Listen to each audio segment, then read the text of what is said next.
Hi fishy doctors. സൈലത്തിൽ ഞങ്ങളെല്ലാവരും ഭയങ്കരമായിട്ട് സന്തോഷിക്കുന്ന ഒരു ദിവസമാണ് ഇന്ന്. Very happy and very proud of our students achievement. We are always happy for all your achievements. പക്ഷേ ഇന്നത്തെ നമ്മുടെ ഈ achiever, this is something that's very very special and that needs to be celebrated. The world should know about this achievement because NEET എന്ന് പറയുന്ന highly competitive ആയിട്ടുള്ള ഒരു exam +1 +2നോടൊപ്പം പഠിച്ച് first അറ്റംപ്റ്റിൽ തന്നെ ക്ലിയർ ചെയ്ത് ഇന്ത്യയിലെ ടോപ്പ് മെഡിക്കൽ കോളേജ് ആയിട്ടുള്ള AIIMS ക്യാമ്പസിൽ കയറിയ നമ്മളുടെ ഗൗതം കൃഷ്ണ, സൈലത്തിൻ്റെ സ്വന്തം ഫ്യൂച്ചർ ഡോക്ടർ, നമ്മുടെ കൂടെ ഉണ്ട്. അപ്പോൾ ഗൗതമിൻ്റെ ഈ അച്ചീവ്മെൻറ്റ് ഞങ്ങൾക്ക് ഭയങ്കരമായിട്ട് ഹാപ്പിനെസ് തരുന്നു and we are very very proud of you. Congratulations. അപ്പം ഗൗതമിൻ്റെ വിശേഷങ്ങൾ അറിയണം. മുമ്പും നിങ്ങൾ ഗൗതമിനെയും കൂടെ ഉണ്ടായിരുന്ന ബാച്ച്മേറ്റ്സിനെയും ഒക്കെ വീഡിയോസിലൂടെ കണ്ടിട്ടുണ്ട്. റിസൾട്ട്സ് വന്നപ്പോഴും നമ്മൾ അവരുടെ റിസൾട്ട്സ് അനൗൺസ് ചെയ്തിരുന്നു. പക്ഷേ ഇപ്പോൾ ഞങ്ങൾക്ക് ഏറ്റവും സന്തോഷം തരുന്ന കാര്യം എന്ന് വെച്ചാൽ അവൻ ആഗ്രഹിച്ച കോളേജിൽ തന്നെ, അതും ഫസ്റ്റ് അറ്റംപ്റ്റിൽ അവൻ എത്തിപ്പെടാൻ പറ്റി എന്നുള്ളതാണ്. So Gautam, how do you feel now? ഭയങ്കര സന്തോഷമുണ്ട്. ഈ വർഷത്തെ ഇൻഫ്ലേഷൻ കാരണം എയിംസ് എന്ന് പറഞ്ഞ ഒരു കോളേജിൽ കിട്ടുമെന്നുള്ള ചാൻസ് ഭയങ്കര കുറവായിരുന്നു. അപ്പോൾ ഫസ്റ്റ് അലോട്ട്മെൻറ്റിൽ തന്നെ എയിംസ് കിട്ടിയതിൽ ഭയങ്കര സന്തോഷം. ഓക്കെ, എയിംസിൽ തന്നെ പോകണമെന്നല്ലായിരുന്നോ ഗൗതമിന് ആഗ്രഹം? ഓക്കെ, അപ്പോൾ ഫസ്റ്റ് അറ്റംപ്റ്റിലല്ലേ കിട്ടിയത്? അതെ. So what was everyone's response? എല്ലാവരും ഇപ്പം ഞാൻ അറിയപ്പോൾ ഡ്രൈവിംഗ് ലെസൺസിനൊക്കെ പോകുന്ന സമയത്ത് അവരൊക്കെ ചോദിച്ചു, നീ നീറ്റ് എഴുതിയതല്ലേ, അപ്പോൾ എത്രാമത്തെ ട്രൈയിലാണ് കിട്ടിയെന്ന് ചോദിക്കുമ്പോൾ ഫസ്റ്റ് ട്രൈ കിട്ടുമ്പോൾ തന്നെ അവർക്കൊരു ഷോക്കാണ്. പിന്നെ എല്ലാ റിലേറ്റീവ്സിനും പാരൻസിനും ഭയങ്കര സന്തോഷമാണ് ഫസ്റ്റ് ട്രൈ തന്നെ കിട്ടിയത്. പിന്നെ അമ്മക്കൊക്കെ ഇപ്പോൾ ഓഫീസിലൊക്കെ പോകുമ്പോൾ എല്ലാ ആൾക്കാരും ഇങ്ങനെ പ്രൗഡ് മദർ എന്നൊക്കെ പറഞ്ഞിട്ട് ഇങ്ങനെ പറയാറുണ്ട്. Okay, so you are very happy. അത് ശരിക്കും ഭയങ്കര സന്തോഷം തരുന്ന കാര്യമാണല്ലേ, നമ്മുടെ പേരൻസ് നമ്മൾ ഓർത്ത് സന്തോഷിക്കുന്നു എന്ന് നമ്മൾ അറിയുമ്പോൾ.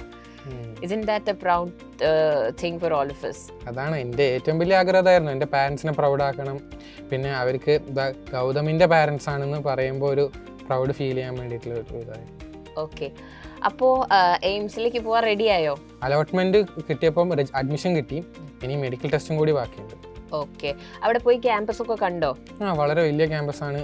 അത് അതിൽ ഫുള്ള് നാവിഗേറ്റ് ചെയ്യാൻ തന്നെ ഗൂഗിൾ മാപ്പൊക്കെ ഉപയോഗിക്കേണ്ടി വരും. അത് ഭയങ്കര വലുതാണ്. ഓക്കെ, സോ വേറെ എന്തായിരുന്നു, ലൈക്ക് വെൻ യു സ്റ്റഡീഡ്, നമ്മൾക്ക് ഓൾറെഡി മുമ്പും പറഞ്ഞു തന്നിട്ടുണ്ട് എങ്ങനെയാണ് രണ്ടും കൂടെ ഒരുമിച്ച് കൊണ്ടുപോയത് എന്നൊക്കെ ഉള്ളത്. പക്ഷെ നമ്മുടെ കുട്ടികൾക്കൊക്കെ ഉള്ള ഒരു കൺഫ്യൂഷനാണ്, എസ്പെഷ്യലി നമ്മുടെ സൂപ്പർ കിങ്സ് ബാച്ചിലൊക്കെ പഠിക്കുന്ന കുട്ടികൾക്ക് കേട്ടോ. സ്കൂളിലെ കുറേ എക്സാമുകൾ വരും അല്ലേ, ഓണപരീക്ഷ, ക്രിസ്മസ് പരീക്ഷ, സ്കൂളിലെ അസൈൻമെൻറ്റ് പ്രൊജക്റ്റ്, അങ്ങനെ കുറേ കാര്യങ്ങളൊക്കെ വരും. അതിൻ്റെ ഒപ്പം തന്നെ നീറ്റിൻ്റെ സ്റ്റഡീസും ക്ലാസ്സും കണ്ടുപോകാൻ അവർക്ക് പറ്റുന്നില്ല. ഈവൻ റിപ്പീറ്റ് ചെയ്യുന്നവർക്കുമുള്ള ഒരു പ്രശ്നമാണിത്. വേറെ GIB എക്സാമിൻ്റെ പോർഷൻസ് വരും, ഇവർക്ക് കുറേ പെൻഡിങ് വരും. അപ്പം ഗൗതം എങ്ങനെയാണ് ഇതെല്ലാം കൂടെ മാനേജ് ചെയ്തത്?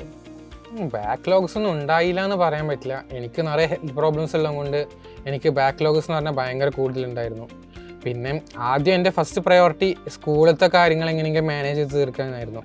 അത് സിമ്പിളായി തീർക്കാൻ പറ്റിയതും കൊണ്ട് എനിക്ക് നീറ്റിൽ ഇത്രയും കൂടി ഫോക്കസ് ചെയ്യാൻ പറ്റി. കൂടെ JEE എക്സാം എഴുതിയതും കൊണ്ട് എനിക്ക് ഫിസിക്സും കെമിസ്ട്രിയും അത്ര നല്ല സോൾവ് ആയിരുന്നു. അപ്പോൾ എനിക്ക് അവസാനത്തെ ടൈമിൽ ബയോളജി മാത്രമേ ഫോക്കസ് കൊടുക്കേണ്ട വന്നിട്ടുണ്ടായിട്ടുള്ളൂ. അപ്പോൾ അത് ഭയങ്കര ഒരു അഡ്വാൻറ്റേജ് ആയിരുന്നു. പിന്നെ ബാക്ക്ലോഗ്സ് ഒക്കെ ക്ലിയർ ചെയ്യാൻ നോക്കിയപ്പം എനിക്ക് അങ്ങനെ കംപ്ലീറ്റ്ലി തീർക്കാൻ പറ്റിയില്ല. എന്നാലും ഞാൻ ഒരുവിധം നോട്ട്സ് പ്രിപ്പയർ ചെയ്യുന്നത് കൊണ്ട് എനിക്കിപ്പോൾ എവിടെയെങ്കിലും ലെഫ്റ്റ് ഓഫ് ആയിട്ടുണ്ടെങ്കിൽ തിരിച്ച് അതേ ഫോമിൽ തന്നെ എത്താൻ പറ്റാൻ ഇച്ചിരി കൂടി ഈസിയർ ആയിരുന്നു. നോട്ട്സ് യൂസ് ചെയ്ത് പഠിക്കാനൊക്കെ പറ്റി. അപ്പോൾ ടൈം എങ്ങനെയാണ് മാനേജ് ചെയ്തത്? ഒരു ദിവസത്തെ സ്റ്റഡി ടൈം എന്ന് പറയുന്നത് എങ്ങനെയായിരുന്നു? ആദ്യം അന്ന് പഠിപ്പിച്ചത് ആദ്യം പഠിക്കും. പിന്നെ അടുത്ത ദിവസം എന്താ പഠിക്കാനുള്ളത് അതാദ്യം നോക്കും. അതിന് ശേഷമുള്ള സമയത്താണ് ബാക്കി എന്തെങ്കിലും ക്വസ്റ്റ്യൻസ് അറ്റംപ്റ്റ് ചെയ്യാനുണ്ടോ, അല്ലെങ്കിൽ ഇപ്പോൾ ഏതെങ്കിലും ബാക്ക്ലോഗ്സ് ഫിനിഷ് ചെയ്യാനുണ്ടോ, അങ്ങനെ തന്നെ ചിന്തിക്കും. അങ്ങനെ തന്നെ പ്രാക്ടീസ് ചെയ്യുമ്പോൾ തന്നെ സമയം അങ്ങനെ തീർന്നു പോകും. ഓക്കെ, അങ്ങനെ ടൈം മാനേജ് ചെയ്യാൻ പറ്റുമായിരുന്നു. പിന്നെ നമ്മൾ സ്കൂളിൽ പഠിക്കുമ്പോൾ ഒരുപാട് ആക്ടിവിറ്റീസും കാര്യങ്ങളൊക്കെ ഉണ്ടാവുമല്ലോ, പ്രോഗ്രാംസ് വരും, അതിനിടയ്ക്ക് നിങ്ങൾക്ക് ഇടയ്ക്കിടയ്ക്കുള്ള ക്ലാസ് ടെസ്റ്റുകൾ കാര്യങ്ങളൊക്കെ വരും. ഇതെല്ലാം എങ്ങനെ മാനേജ് ചെയ്തു? അത് അങ്ങനെ കുഴപ്പമില്ലായിരുന്നു. ഇപ്പോൾ എന്താ പറയുക, ഇവിടുത്തെ സൈലത്തിൻ്റെ ഫാക്കൽറ്റീസ് കൂടെ ഉള്ള സ്കൂളായതുകൊണ്ട് ഇത്രയും കൂടി എന്താ പറയുക പ്രോഗ്രാംസിന് ഇത്തിരി ഇളവൊക്കെ തന്നിട്ടായിരുന്നു ഉണ്ടായിരുന്നത്. ഇപ്പോൾ ഓണ സെലിബ്രേഷൻ ആയാലും ഇങ്ങനെ ഓരോരോ പ്രോഗ്രാംസ് ആയാലും അതൊക്കെ അതിൻ്റെ വഴി തന്നെ പോകും. പിന്നെ പഠിത്തം അതിൻ്റെ വഴി തന്നെ പോകും. ഓക്കെ, അപ്പോൾ നല്ലപോലെ എൻജോയ് ചെയ്തു, എല്ലാ ഇവൻറ്റ്സും എൻജോയ് ചെയ്ത് തന്നെയാണ് പഠിച്ചത് അല്ലേ? അതെ. ഓക്കെ, പിന്നെ നമ്മുടെ ഇനി ഇങ്ങോട്ട് വരാനുള്ള നമ്മുടെ ഫ്യൂച്ചർ ഡോക്ടേഴ്സ് ഒരുപാട് പേര് ഇപ്പോൾ ആകാംക്ഷയോടെ ആയിരിക്കും ഈ വീഡിയോ കാണുന്നത്. അവരോട് എന്താ ഗൗതമിന് പറയാനുള്ളത്? ആദ്യം ഇങ്ങനെ ടെൻഷൻ അടിക്കരുത്. ഇപ്പോൾ ഫസ്റ്റ് അറ്റംപ്റ്റിൽ കിട്ടിയിട്ടില്ലെങ്കിൽ സെക്കൻഡ് അറ്റംപ്റ്റിലും കിട്ടും. നിങ്ങൾക്ക് ഡോക്ടർ ആവാനുള്ള ഒരു ആഗ്രഹമുണ്ടെങ്കിൽ യു ക്യാൻ അച്ചീവ് ഇറ്റ്. നിങ്ങൾക്ക് ആര് പറ്റില്ല എന്ന് പറഞ്ഞാലും നിങ്ങൾ അതിനെക്കുറിച്ച് വിചാരിക്കേണ്ട ആവശ്യമില്ല. നിങ്ങളുടെ ആഗ്രഹം എന്താണോ അത് നിങ്ങൾക്ക് സാധിക്കാൻ പറ്റും. അത് നിങ്ങളുടെ ഉള്ളിലാണ് ആ പൊട്ടൻഷ്യൽ ഉള്ളതെന്ന് മനസ്സിലാക്കി കഴിഞ്ഞാൽ there is no one in this world that can stop you. That's really nice. എന്തിൽ സ്പെഷ്യലൈസ് ചെയ്യണമെന്ന് ആഗ്രഹം? എനിക്ക് ന്യൂറോളജിയോ സൈക്കോളജിയിലാണ് സ്പെഷ്യലൈസ് ചെയ്യാൻ ആഗ്രഹം. ഓക്കെ അപ്പോൾ അങ്ങനെ തന്നെ ആവട്ടെ അല്ലേ. Maybe once you start learning നമ്മുടെ പ്രിഫറൻസസ് ഒക്കെ മാറാനും സാധ്യതയുണ്ട്. അങ്ങനെയാണ് കൂടുതൽ ടീച്ചേഴ്സും പറയുന്നത്. ഓക്കെ, അപ്പോൾ ഇനി നമ്മൾ മീറ്റ് ചെയ്യാൻ പോകുന്നത് എവിടെയാണെന്നറിയോ? നമ്മൾ എയിംസ് നാഗ്പൂർ ക്യാമ്പസിൽ വെച്ചിട്ടാണ് മീറ്റ് ചെയ്യാൻ പോകുന്നത്. സോ അതുവരെ ഗൗതം, അപ്പോൾ ക്ലാസ്സൊക്കെ നന്നായിട്ട് നടക്കട്ടെ. Wishing you all the very best. അടിപൊളിയായിട്ടുള്ള ഒരു എഡ്യൂക്കേഷണൽ ജേർണി വിഷ് ചെയ്യുന്നു. And wish you the very best. Thank you.